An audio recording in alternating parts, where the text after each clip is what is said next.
Now we are going to start another reproduction in angiosperm.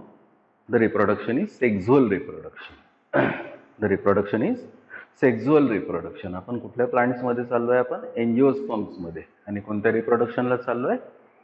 सेक्झुअल reproduction मध्ये. एंजिओस्पर्म कशाला म्हटलं होतं? These are the plants which produce the seeds where the seeds are enclosed within the fruit.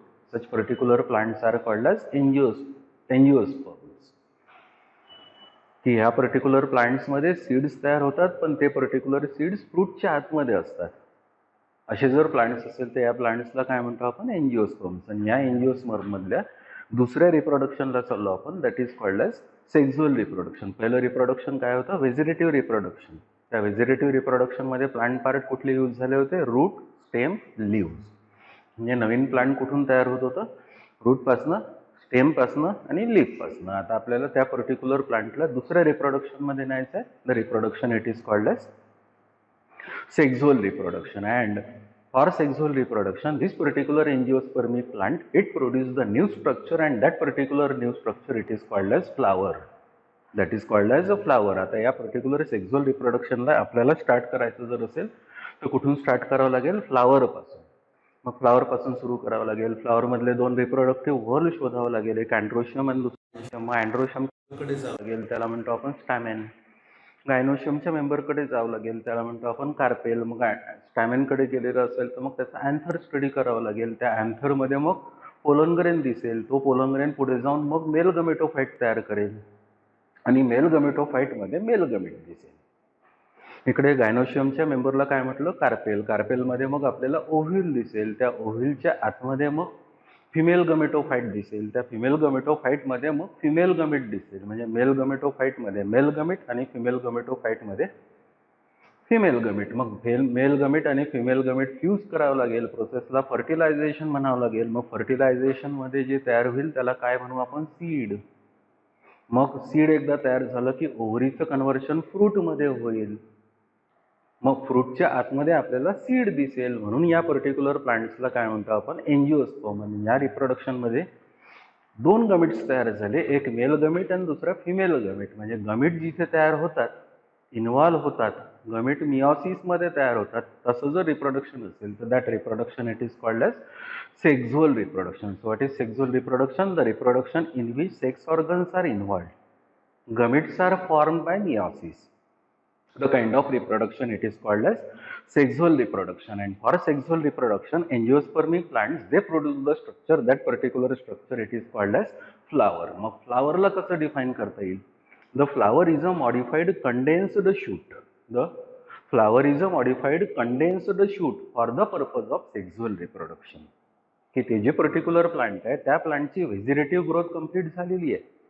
म्हणजे route growth झालेला आहे, stem growth झालेला आहे, leaf growth झालेला आहे. स्टेम आणि लीफला आपण कलेक्टिव्हली काय म्हणतो? शूट म्हणतो. म्हणजे हे शूट जर मॅच्युअर झालेलं असेल तर ते शूट आता मॉडिफाय झालेलं आहे एका स्ट्रक्चरमध्ये. त्या पर्टिक्युलर स्ट्रक्चरला काय म्हणतो आपण? फ्लावर. म्हणजे याचा अर्थ फ्लावर हा कोणाचा मॉडिफाईड पार्ट आहे? शूटचा मॉडिफाईड पार्ट आहे. म्हणून फ्लावरला कसं डिफाईन करतो? The flower is a modified condensed shoot. Condensed का? कारण त्या पर्टिक्युलर फ्लावरमध्ये खूप सारे पार्ट आहे, कॉम्पॅक्टली अरेंज्ड आहे, स्पायरली अरेंज्ड आहे. म्हणून त्या पर्टिक्युलर फ्लावरला कॉम्पॅक्टली अरेंज जर ते पार्ट असेल तर त्याला आपल्याला कंडेन्स्ड म्हणावं लागेल. So finally the flower is a modified condensed shoot for the purpose of sexual reproduction. आता थोडीशी जनरल इन्फॉर्मेशन आहे का? The smallest flower on this particular earth it is of the plant it is called as Wolffia. That is called as Wolffia. Wolffia नावाचं एक अक्वॅटिक plant आहे. त्या particular प्लांटचं जे flower आहे या अर्थवरचं ते सगळ्यात छोटंसं फ्लावर आहे, स्मॉलेस्ट फ्लावर आहे. The name of the plant it is called as Wolffia. And the largest flower on this earth it is of the plant. The name of the plant it is called as Rafflesia. Rafflesia नावाचं एक plant आहे. त्या particular प्लांटचं flower हे सगळ्यात मोठं या अर्थवरचं plant आहे. And the national flower of India it is of the plant. The plant it is called as the lotus. The scientific name of that particular lotus it is Nelumbium. It is Nelumbium. तर त्या particular फ्लावरच्या एंजिओस्पर्मिक प्लांटच्या फ्लावरच्या पार्टला आपल्याला जायचं आहे. ते flower आपल्याला study करायचं आहे. टिपिकल फ्लावर आपण स्टडी करू. ठीक आहे. तर आता फ्लावरमध्ये काय काय असणार? ऍक्च्युली या डायग्राम मध्ये क्लिअर करा की या फ्लावरमध्ये काय काय असते. ऍक्च्युली हा जो याच्या आधीचा जो पार्ट आहे तो शूट आहे आणि या शूट पासून डेव्हलप झालेलं पूर्ण जेवढं काही स्ट्रक्चर असेल इथून तर इथपर्यंत किंवा इथून तर इथपर्यंत तर हे फ्लावर आहे. तर या पर्टिक्युलर फ्लावरला हा आहे पहिला पार्ट, याला म्हणतो आपण ब्रॅक्ट. हा आहे दुसरा पार्ट स्टॉक, याला म्हणतो आपण पेडिसेल. त्याच्यानंतर हा आहे तिसरा पार्ट, या पार्टला म्हणतो रिसेप्टॅकल किंवा या रिसेप्टॅकलला दुसरं पण नेम आहे, that is called as the thalamus. या रिसेप्टॅकलवर थॅलॅमसवर 1 2 3 4 1 2 3 4 हे जे पार्ट्स आहे हे सगळे ग्रुपमध्ये आहे, व्हल्समध्ये आहे. म्हणून 1 2 3 4 या चारही पार्टला कलेक्टिव्हली म्हणतो आपण फ्लोरल व्हल्स. काय म्हणतो? फ्लोरल व्हल्स. तो पहिला पार्ट आहे ब्रॅक्ट, दुसरा पार्ट आहे पेडिसेल, तिसरा पार्ट आहे थॅलॅमस आणि चौथा पूर्ण वरचा जो पार्ट दिसून राहिला हा आहे फ्लोरल व्हल्स. मग फ्लोरल व्हल्समध्ये सगळ्यात बाहेर कुठल्याही फ्लावरला जे ग्रीन दिसते त्याला काय म्हणतो आपण? कॅलिक्स. त्याच्या आत जो कलरफुल अट्रॅक्टिव्ह पार्ट दिसतो त्याला म्हणतो आपण करोला. त्याच्या आत जो मेल रिप्रोडक्टिव्ह पार्ट आहे त्या पार्टला म्हणतो आपण अँड्रोशियम. आणि त्याच्याही आतमध्ये सगळ्यात आतमधला जो पार्ट आहे जो फिमेल रिप्रोडक्टिव्ह पार्ट आहे त्याला म्हणतो आपण gynoecium. So gynoecium, androecium, Corolla and calyx together it is called as the floral whorls. So structurally this particular flower, if it is observed, this particular flower it shows the presence of 4 parts. They are the bract, pedicel, thalamus and floral whorls. The 4 floral whorls are calyx, corolla, androecium and gynoecium. आपण आता एक एक observe करू. पहिला part आहे ब्रॅक्ट. मग bract काय? The small leaf like structure. The small leaf like structure हे एक लीफ सारखं स्ट्रक्चर आहे.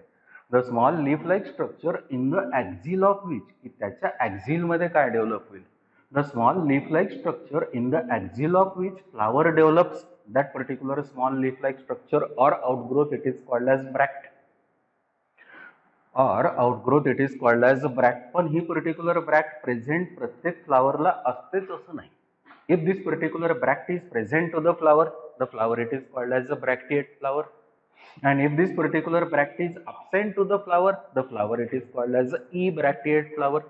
And indirectly on the basis of presence or absence of bract, the flower it is of two different types. The one it is called as a bracteate flower, the another it is called as a ebracteate flower. So this is the first part that is called as a bract. The second part of the flower it is called as a pedicel. Pedicel म्हणजे काय?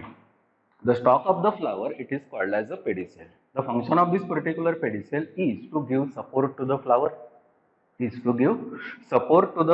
So that particular part it is called as a pedicel. पण हा pedicel पण part या फ्लावरला असतोच असं नाही, असेल किंवा नसेल.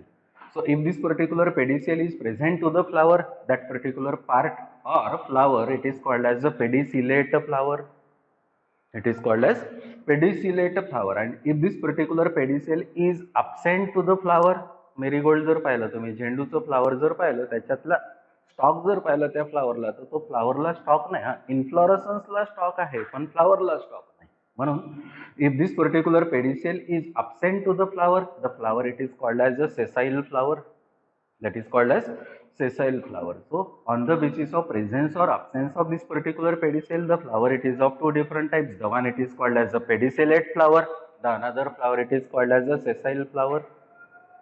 The third part of the flower it is called as the thalamus. That is called as the thalamus. This particular thalamus it is also called as a receptacle or it is called as a floral base. मग thalamus काय आहे? The thalamus it is a part of the flower on which 4 floral whorls are spirally arranged.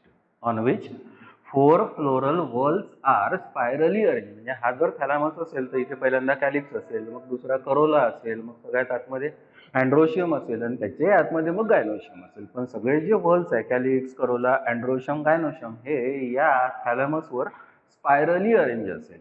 म्हणजे directly calyx, corolla, androecium, gynoecium place करायला जो part आहे that particular part of the flower it is called as the thalamus. That is called as thalamus. त्याच्यानंतर fourth part आहे. First it is called as bract, second it is called as pedicel, third it is called as thalamus, fourth it is called as a floral whorls. आता 1 2 3 4 या चारला एकत्र काय म्हणतो आपण? Floral whorls. मग फ्लोरल व्हॉल्स म्हणजे काय? The whorls of the flower present in groups. The whorls of the flower present in groups collectively called as the floral whorls, and flower shows the presence of 4 floral whorls. flower shows the presence of four floral whorls. The four floral whorls are calyx, corolla, androecium and gynoecium. पुन्हा पहा, calyx, corolla, androecium and gynoecium, of which calyx and corolla do not participate in the process of sexual reproduction directly. Hence, calyx and corolla, they are called as the non-essential whorls. They are called as non essential whorls. मी आता काय म्हटलं की calyx आणि करोलाचा role त्या particular sexual reproduction मध्ये आहे पण डायरेक्ट नाही. म्हणून because this particular calyx and corolla they do not participate in the process of sexual reproduction directly, hence this particular calyx and corolla they are collectively called as non essential whorls. They are called as a non essential whorls. The another whorls are androecium and gynoecium, where the androecium it is a male reproductive whorl, the gynoecium it is a female reproductive whorl. Being this particular androecium and gynoecium, they are the male and female reproductive whorls. They participate in the process of sexual reproduction directly. The androecium and the gynoecium they are called as essential whorls. They are called as essential whorls. आता आतापर्यंत काय बोललो आपण की calyx आणि करोलाला काय म्हटलं non essential आणि अँड्रोशियम गायनोशियमला दोघांनाही काय म्हटलं आपण इसेन्शियल. आता आपण एक एक ऑब्झर्व करू. The first whorl of the flower it is called as calyx. The calyx it is the outermost whorl of the flower. It is a non-essential whorl of the flower. Each member of this particular calyx it is called as a sepal. समजा हे flower असेल आणि या particular flower मध्ये सगळ्यात बाहेर तुम्हाला असं जर कॅलिक्स दिसत असेल तर हे सगळं मिळून एकत्र कॅलिक्स, पण त्याच्या एका एका मेंबरला काय म्हणणार तर sepal. So the outermost whorl of the flower it is called as a calyx. The member of this particular calyx it is called as a sepal. Member it is called as a sepal, and the function of this particular calyx being it is green in color, it performs the process of photosynthesis. So being this particular calyx, it is the outermost whorl and it is green in color, it performs the process of photosynthesis. And another important function of this particular calyx is that this particular calyx, it protects the inner walls of the flower in bud condition. It protect the inner walls of the flower in bud condition. म्हणजे हे calyx जर असेल तर indirectly ही जर हे flower जर बड असेल तर आतले जेवढे वॉल्स आहे, करोला आहे, अँड्रोशियम आहे, गायनोशियम आहे, हे बड कंडिशनला प्रोटेक्ट करायचं काम कोण करेल तर calyx. So this is the outermost whorl of the flower. That whorl of the flower it is called as the calyx. The second non-essential whorl of the flower it is called as the corolla. The second non-essential whorl of the flower it is called as the corolla. The member of this particular corolla or each member of the corolla it is called as the petal. की second जो non essential व्हर्ल आहे या particular flower मधला तो कोणता आहे तर Corolla आहे. व्हर्लचं नेम काय झालं करोला, पण त्याचा एक मेंबर जर असेल तर त्याला काय म्हणतो आपण पेटल. Usually this particular corolla or petals they are attractive, they attract the insect for the process of pollination. म्हणजे हा करोला जर असेल तर ब्राईटली कलर्ड असतो, अट्रॅक्टिव्ह असतो, सेंटेड असतो, त्याच्यामुळे हा पर्टिक्युलर करोला म्हणजे त्याचे मेंबर्स त्याला काय म्हणतो आपण petals. They attract the insect for the process of pollination. So this is the second non-essential whorl. That second non-essential whorl of the flower it is called as the corolla. So outermost whorl is called as calyx.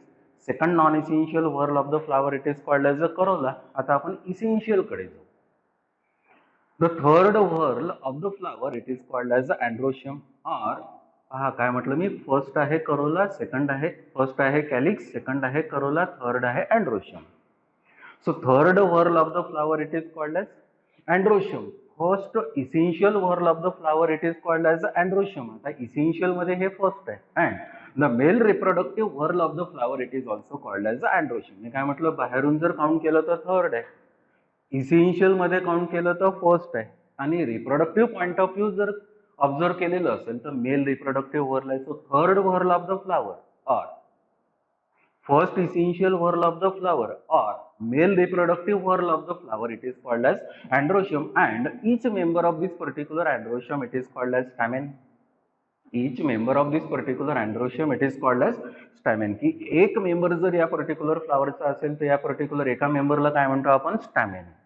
मग आता एक स्टॅमेन आपल्याला discuss करावं लागेल की हा particular स्टॅमेन कसा असेल. तर मी आता काय केलं, हा स्टॅमेन सपोज इथून मी कट केला आणि इथे ड्रॉ केला तर या पर्टिक्युलर स्टॅमेनचे सगळे पार्ट आपल्याला क्लिअर दिसेल. मग एक स्टॅमेन काय असतो तर each stamen it is differentiated into three parts. each stamen, it is differentiated into three parts. The terminal part of this particular stamen, which is swollen in nature, it is called as the anther. Within this particular anther, there is production of structures. They are called as the pollen grains. They are called as pollen grains. They are also called as the microspores. They are also called as microspores. So the terminal part of this particular stamen, it is called as anther. हा इथून एवढा जो दिसतो याला काय म्हणतो आपण anther. The lower stalk-like part of this particular stamen, it is called as the filament. It is called as filament. The function of this particular filament is to give support to the anther. And in between this particular anther and the filament, as well as in between this particular two anther lobes, there is presence of a tissue. That particular tissue, it is called as the connective. That is called as the connective. So anther, connective and filament together, it is called as the stamen. Together it is called as stamen. याला आपण male reproductive part का म्हणतो? तर या anther मध्ये काय produce होतात? Pollen grains. पण हे पर्टिक्युलर पोलन ग्रेन्स एकदा या पर्टिक्युलर अँथर मध्ये प्रोड्यूस झाले आणि प्रोड्यूस झाल्यानंतर ते निघाले, निघून या पर्टिक्युलर स्टिग्मावर जर डिपॉझिट झाले तर या पोलन ग्रेन्स पासून पुढे जाऊन मेल गमेट्स तयार होतात. पुढे जाऊन मेल गमेट्स तयार होतात. म्हणून this particular pollen grains or this particular complete structure which is called as stamen, it is the male reproductive part of the flower, and the androecium, it is the male reproductive whorl of the flower. Male reproductive whorl of the flower. Okay. तर पहिला होता calyx, दुसरा होता Corolla, तिसरा part होता androecium. आता जो आपण फोर्थ पार्टला, that is called as the gynoecium. मग गायनोशियम काय? The fourth whorl of the flower or the innermost whorl of the flower or second essential whorl of the flower. कारण पहिला essential whorl होता androecium. The second essential whorl of the flower or female reproductive whorl of the flower is called as gynoecium. परत बोलतो मी. The fourth whorl of the flower or second essential whorl of the flower or female reproductive whorl of the flower or innermost whorl of the flower, it is called as gynoecium. It is called as gynoecium, and the member of this particular gynoecium, it is called as carpel. जसं कॅलिक्सच्या मेंबरला पूर्ण जर असेल तर calyx, त्याच्या एका मेंबरला काय म्हटलं होतं? सेपल. पूर्ण जर असेल तर करोला, पण त्याच्या एका मेंबरला काय म्हटलं होतं? पेटल्स. त्या पर्टिक्युलर फ्लावर मध्ये जर 5 स्टॅमेन्स असेल तर कलेक्टिव्हली त्याला काय म्हटलं होतं आपण? अँड्रोशियम. पण एकाला काय म्हणतो आपण? स्टॅमेन. तसंच या पर्टिक्युलर गायनोशियमच्या मेंबरला पण नेम आहे, that is called as a carpel. That is called as carpel. So the member of this particular gynoecium, it is called as the carpel. पण हा पर्टिक्युलर गायनोशियमचा जो मेंबर आहे ज्याला आपण कार्पेल म्हणतो, तो या पर्टिक्युलर फ्लावर मध्ये आता नाही दिसणार. तो तुम्हाला ओव्हरीचा सेक्शन घ्यावा लागेल. मग आता ओव्हरीचा सेक्शन घेण्याच्या आधी तुम्हाला या गायनोशियमला स्टडी करावं लागेल की गायनोशियम मध्ये काय आहे. मग गायनोशियम पहा. हा गायनोशियम मी तिकडे ड्रॉ केलेला आहे. Each complete gynoecium, each complete gynoecium, the another name for this particular gynoecium, it is also called as the pistil. It is also called as the pistil. So complete gynoecium, it is differentiated into three parts. Complete gynoecium, it is differentiated into three parts. The terminal part which receives the pollen grain during the process of pollination, it is called as stigma. That is called as stigma. The terminal part of the gynoecium which receives the pollen grain during the process of pollination, that particular part, it is called as stigma. The middle tubular part of the gynoecium, middle tubular part of the gynoecium which carry the pollen tube of the pollen grain, which carry pollen tube of the pollen grain, that particular part of the gynoecium, it is called as style. And the lower swollen part of this particular gynoecium, it is called as ovary. It is called as ovary. आता carefully observe करा. Within this particular ovary there is presence of ovule. Within this particular ovary there is presence of ovule, and this particular ovule, it is attached to the tissue. That particular tissue, it is called as the placenta. That tissue, it is called as the placenta. मी काय म्हटलं की हा जो lower Solan part आहे या पार्टला काय म्हणतो आपण? ओव्हरी. ओव्हरीच्या आत काय प्रेझेंट आहे? तर ओव्हेल. पूर्ण पॉलिनेशन, फर्टिलायझेशन झालं. After pollination, after fertilization, the ovule is converted into the seed and ovary is converted into the fruit. Ovule is converted into the seed and ovary is converted into the fruit. Ovule हा seed मध्ये convert होतो, ovary ही fruit मध्ये convert होते. Style आणि stigma जर असेल तर dry of होतात. स्टाईल आणि स्टिग्मा शेवटी ड्राय ऑफ होतात. म्हणजे इनडायरेक्टली ही ओव्हरी फ्रूट मध्ये कन्वर्ट झाली असेल तर हा ओव्ह्यूल सीड मध्ये कन्वर्ट होतो. पण आपण काय ठरवलं होतं की या गायनोशियमचा मेंबर आपल्याला दिसला नव्हता. कॅलिक्सचा मेंबर दिसला, करोलाचा मेंबर दिसला, अँड्रोशियमचा मेंबर स्टॅमेन पण दिसला, पण गायनोशियमचा मेंबर दिसला नाही. म्हणून या पर्टिक्युलर गायनोशियमच्या या पार्टचा आपण सेक्शन जर घेतला, कोणत्या पार्टचा? ओव्हरीचा, तर आता तो सेक्शन पाहायचा आहे आपल्याला. इन ट्रान्सफर सेक्शन म्हणलं नाही का? In transverse section, this particular ovary, it shows the presence of compartments. In transverse section, this particular ovary, it shows the presence of compartment, and each compartment of this particular ovary, it is called as a carpel. Each compartment, हा एवढा compartment, हा एवढा compartment, हा एवढा compartment, each compartment of this particular ovary, it is called as carpel, and within that compartment there is presence of a space. That space it is called as a locule. That space it is called as locule, and within the locule there is presence of ovule or ovules. There is presence of ovule or ovules. म्हणजे हा ovule जर असेल तर ही त्याची space आहे, त्या स्पेसला काय म्हणतो आपण? लॉक्यूल. हा ओव्ह्यूल, हा लॉक्यूल, हा एवढा जर कंपार्टमेंट असेल तर that particular compartment it is called as carpel. म्हणजे हा काय झाला? कार्पेल. हा काय झाला? कार्पेल. हा काय झाला? कार्पेल. हा पण काय झाला? कार्पेल. म्हणजे या गायनोशियमचे तुम्हाला असं बाहेरून जर पाहतो म्हटलं तर मेंबर्स कार्पेल्स दिसणार नाही. म्हणजे जोपर्यंत unless you take the section of that particular ovary, you cannot find the member of this particular gynoecium. So the member of this particular gynoecium, thus finally it is called as the carpel. Simply the compartment which is present in this particular ovary, it is called as the carpel, which shows the presence of a locule and ovule. Which shows the presence of a locule and ovule. Depend आहे आता या कार्पेलचा number वेगवेगळा असेल. For example एकच carpel असेल तर monocarpellary gynoecium, दोन carpel असेल तर बायकार्पेलरी गायनोशियम, तीन असेल ट्रायकार्पेलरी गायनोशियम, चार असेल टेट्राकार्पेलरी गायनोशियम, पाच असेल पेंटाकार्पेलरी गायनोशियम, पाच पेक्षा जास्त कार्पेल असेल मल्टीकार्पेलरी gynoecium. So this is the female reproductive whorl of the flower, that is called as gynoecium. So finally the four whorls of the flower are, the two non-essential whorls are calyx and corolla, the two essential whorls are androecium and gynoecium. Four parts of the flower, the bract, pedicel, thalamus and floral whorls. The bract, pedicel, thalamus and floral whorls together complete it is called as a flower. आता आपल्याला या चॅप्टरचं name मिळालेलं आहे reproduction in plants. तर ब्रॅकनी reproduction होणार नाहीये, पेडिसेलनी reproduction होणार नाहीये, थॅलॅमसनी रिप्रोडक्शन होणार नाहीये, सेपल्सनी रिप्रोडक्शन होणार नाहीये, पेटल्सनी रिप्रोडक्शन होणार नाहीये. म्हणजे रिप्रोडक्शन कशाने होणार? तर अँड्रोशियम आणि गायनोशियम. म्हणजे या चॅप्टरला पुढे जर न्यायचं असेल आपल्याला तर हे दोन पार्ट आपल्याला डिटेल स्टडी करावं लागेल. The one it is called as androecium, the another it is called as gynoecium. The one it is called as androecium, the another it is called as gynoecium. म्हणून आता आपण या लाईनला पहिले जाऊ, that is called as androecium. That is called as androecium. तिथे आपल्याला आता स्टडी करावं लागेल की हा अँथर कसा असतो, त्या अँथरचा ट्रान्सफर सेक्शन घेतल्यानंतर त्या अँथर मध्ये काय काय दिसते, पोलन ग्रेन कसा तयार होतो आणि त्या पोलन ग्रेन पासून पुढे जाऊन मेल गमेटोफाइट मध्ये मेल गमेट कसा तयार होतो तो पार्ट.